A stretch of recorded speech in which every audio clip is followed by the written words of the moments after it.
નમસ્તે મિત્રો, આપનું સ્વાગત છે યુટ્યુબ ચેનલ ગ્લીમ ઓફ ગોડમાં। આજે આપણે ચતુર્દશ અધ્યાય એટલે કે 14મો અધ્યાય ગુણત્રય વિભાગ યોગમાં આગળ વધીશું। શ્રી ભગવાન બોલ્યા, સર્વ જ્ઞાનો કરતાં ચડિયાતા ઘણા ઉત્કૃષ્ટ એવા જ્ઞાનને હું ફરીથી કહું છું, જેને જાણીને સઘળા મુનિજનો આ સંસારથી છૂટીને પરમ સિદ્ધિને પામી ચૂક્યા છે। આ જ્ઞાનને આશ્રયે મારા સ્વરૂપને પામી ચૂકેલા માણસો સૃષ્ટિના આરંભે ફરીથી નથી જન્મતા કે પ્રલય કાળે નથી વ્યાકુળ થતા। હે ભારત, મારી મહત બ્રહ્મ સ્વરૂપ મૂળ પ્રકૃતિ સકળ ભૂતોની યોનિ છે, અર્થાત ગર્ભધાનનો આધાર છે, અને હું એ યોનિમાં ચેતન એટલે કે જીવ સમુદાય રૂપી ગર્ભને સ્થાપું છે। એ જળ ચેતનના સંયોગમાંથી સકળ ભૂતોનો ઉદ્ભવ થાય છે।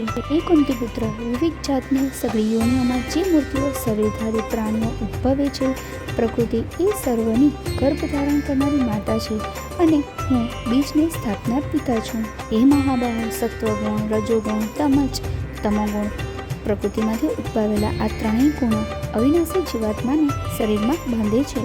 હે નિષ્પાપ, એ ત્રણેય ગુણોમાં સત્વગુણ નિર્મળ હોવાને કારણે પ્રકાશક અર્થાત તેજ પ્રગટાવનાર અને વિકાર વિનાનો છે, છતાં એ સુખના સંગ વડે એટલે કે સુખના અભિમાન વડે અને જ્ઞાનના સંગ વડે એટલે કે જ્ઞાનના અભિમાન વડે જીવાત્માને બાંધે છે। હે કુંતી, રાગ સ્વરૂપના રજોગુણને તું લાલસા અને આસક્તિમાંથી ઉદ્ભવેલું જાણ એ આ જીવાત્માને કર્મોના તથા એમના ફળોના સંગ વડે બાંધે છે।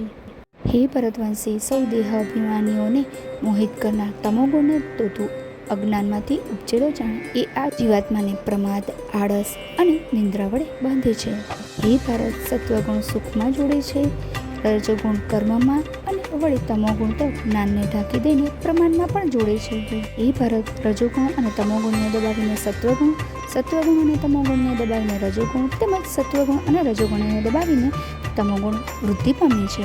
જે વખતે આ દેહમાં તથા અંતઃકરણ અને ઇન્દ્રિયોમાં ચેતનતા અને વિવેક શક્તિ ઉપજે છે, એ વખતે એમ સમજવું કે સત્વગુણ વધ્યો છે। એ ભરતવંશીઓમાં શ્રેષ્ઠ રજોગુણ વધતા લોભ, પ્રવૃત્તિ અને કર્મોની સ્વાર્થ બુદ્ધિથી તેમજ સકામ ભાવે કરવા અશાંતિ અને વિષયની લાલસા આ સઘળા જન્મે છે। કુરુનંદન, તમોગુણ વધતા અંતઃકરણ અને ઇન્દ્રિયોમાં નિસ્તેજપણું, ચેતનતાનો અભાવ, કર્તવ્ય કર્મોમાં પ્રવૃત્ત ન થવું, પ્રમાદ અને નિંદ્રા જેવી અંતઃકરણની મૂળમાં નાખનારી વૃત્તિઓ આ સઘળાઈ જન્મે છે। તે સત્વગુણ વધ્યો હોય ત્યારે આ માણસ મૃત્યુ પામે છે, તો ઉત્તમ કર્મ કરનારાઓના નિર્મળ દિવ્ય સ્વર્ગ આદિ લોકોને પામે છે। જે વખતે રજોગુણ વધતા મૃત્યુ પામીને કર્મસંગીઓમાં એટલે કે કર્મમાં આસક્તિ રાખનારા માણસોમાં જન્મે છે, તથા તમોગુણ વધ્યો હોય ત્યારે મરણ પામેલો માણસ જંતુ, પશુ જેવી મૂઢયોનીઓમાં જન્મે છે। શ્રેષ્ઠ કર્મોનું સાત્વિક એટલે કે સુખ, જ્ઞાન, વૈરાગ્ય આદિ નિર્મળ તત્વજ્ઞાનીઓએ કહ્યું છે, જ્યારે રાજસ કર્મનું ફળ દુઃખ તથા તામસ કર્મનું ફળ અજ્ઞાન કહ્યું છે। સત્વગુણમાંથી જ્ઞાન જન્મે છે અને રજોગુણમાંથી નિસંગપણે લોભ તથા તમોગુણમાંથી પ્રમાદ અને મોહ જન્મે છે અને વળી અજ્ઞાન પણ જન્મે છે। સત્વગુણમાં સ્થિત માણસો સ્વર્ગ આદિ ઉચ્ચ લોકોને પામે છે, રજોગુણમાં સ્થિત રાજશ્રી માણસો મધ્યમાં એટલે કે મનુષ્ય લોકમાં જ રહે છે, અને તમોગુણના કાર્ય એવા નિંદ્રા, પ્રમાદ, આળસ આદિમાં સ્થિત તામસી માણસો અધોગતિને એટલે કે જંતુ, પશુ આદિ નીચ યોનિઓને તેમજ નરકોને પામે છે। જે કાળે સાક્ષીરૂપ રહેલા દ્રષ્ટા ત્રણ ગુણો સિવાય બીજા કોઈને કર્તા રૂપે નથી જોતો અને ત્રણેય ગુણોથી સાવ પર એવા સચ્ચિદાનંદ ઘન સ્વરૂપ મુજ પરમાત્માને તત્વથી જાણે છે, એ વખતે એ મારા સ્વરૂપને પામે છે।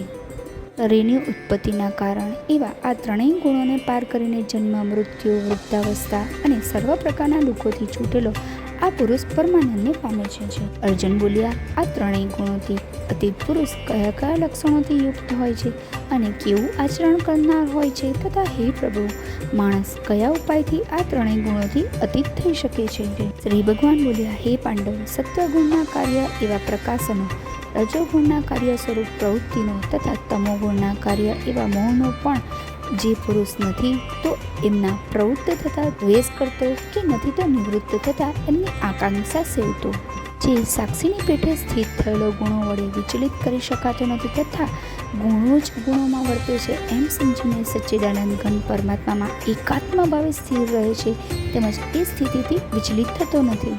નિરંતર આત્મભાવમાં સ્થિત છે. સુખ દુઃખને સમાન સમજે છે. માટી, પથરા તેમજ સોનામાં સમાન ભાવ રાખે છે.